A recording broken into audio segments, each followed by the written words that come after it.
Kami lanjutkan Kompas Petang dengan topik mancanegara, Saudara. Presiden Amerika Serikat Donald Trump dan timnya sedang mempertimbangkan berbagai opsi untuk mengakuisisi Greenland milik Denmark, termasuk menggunakan militer.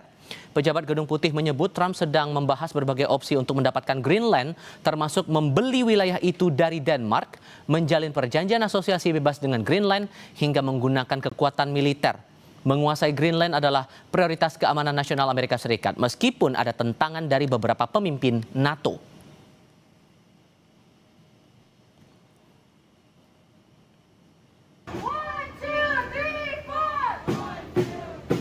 Sementara itu, sejumlah warga Amerika Serikat menggelar aksi protes atas penangkapan Presiden Venezuela Nicolas Maduro di luar Pengadilan Federal Manhattan, New York.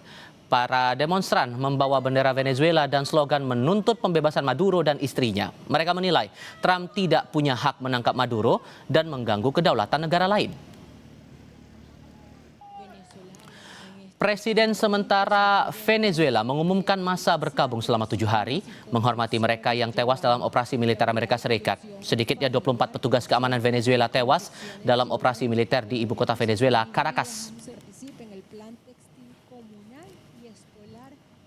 Kami ulas bagaimana kemudian dunia menyikapi langkah dan ancaman Amerika Serikat usai menangkap Presiden Venezuela Nicolas Maduro. Kami akan bahas ini bersama praktisi dan pengajar hubungan internasional dari Synergy Policies, Dina Prapto Raharja. Mbak Dina, selamat sore, apa kabar Mbak? Selamat sore, kabar baik, terima kasih. Sudah dengan Venezuela, kemudian ada ancaman terhadap Greenland, sebelumnya juga ada ancaman ke Kuba, ke Kolombia. Ini Anda bacanya Trump bakal serius nggak nih? Di satu sisi, pesan yang jelas beliau sangat serius adalah bahwa Amerika Serikat itu ada di atas aturan internasional.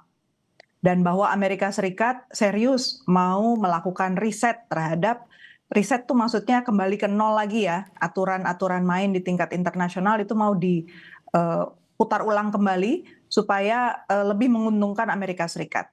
Kalau dilihat dari National Security Strategy yang dikeluarkan oleh Donald Trump di bulan November 2025, intinya jelas bahwa Amerika Serikat ingin mempertahankan dominasi atau kalau dalam bahasa hubungan internasional itu hegemoni ya dari Amerika Serikat di global. Walaupun sebenarnya faktanya itu akan sangat sulit terjadi melihat situasi dalam negeri ekonomi Amerika Serikat sekarang defisit, kemudian justru yang dianggap sebagai musuh oleh Amerika Serikat seperti China dan Rusia, ternyata relatif baik-baik saja ekonominya, bahkan mengalami surplus ya si China itu. Oke, sehingga kalau Anda melihatnya reaksi dunia termasuk sekutu AS di Eropa akan gimana merespon ini semua? Kalau Eropa, saya pernah nulis tentang ini dan saya lihat mereka itu sebenarnya khawatir dengan bayang-bayang dirinya sendiri. Mereka belum punya imajinasi keluar dari kerjasama dengan Amerika Serikat itu akan seperti apa.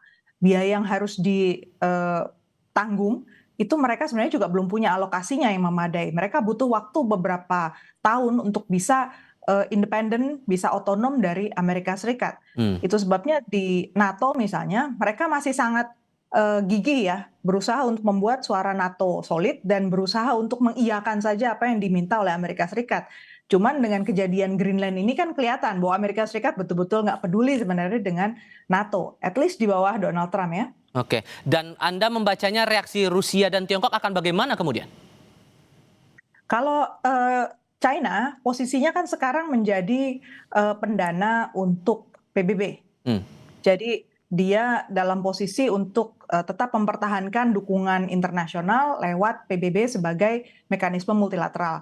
Negara-negara middle power, negara berkembang itu kan masih menjadi jantungnya dari PBB. Mereka masih berdenyut, masih menjadi aktor penting di tingkat global yang juga masih punya suara. Walaupun Dewan Keamanan PBB-nya boleh dikatakan sudah dibuat makin lumpuh ya oleh Donald Trump dan serangan ke Venezuela.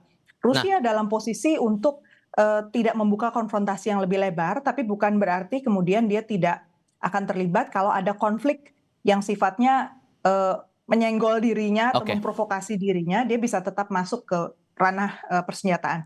Sehingga membaca kondisinya seperti ini, Mbak, terakhir singkat saja, Indonesia harus menyiapkan hal apa lagi untuk kemungkinan-kemungkinan setelah tindakan AS seperti ini? Pertama, Indonesia harus siap waktunya sangat singkat ya untuk keluar dari middle income trap.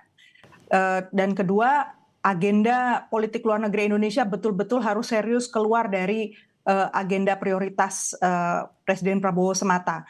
Karena konteks global berubah dengan total ya, dengan sangat cepat, sehingga nggak mungkin kita bisa mencapai agenda prioritas itu kalau kerjasama internasional tidak ditangani dengan serius. Baik, Mbak Dina, terima kasih banyak sudah berbagi perspektif bersama kami. Selamat sore, Mbak. Selamat sore.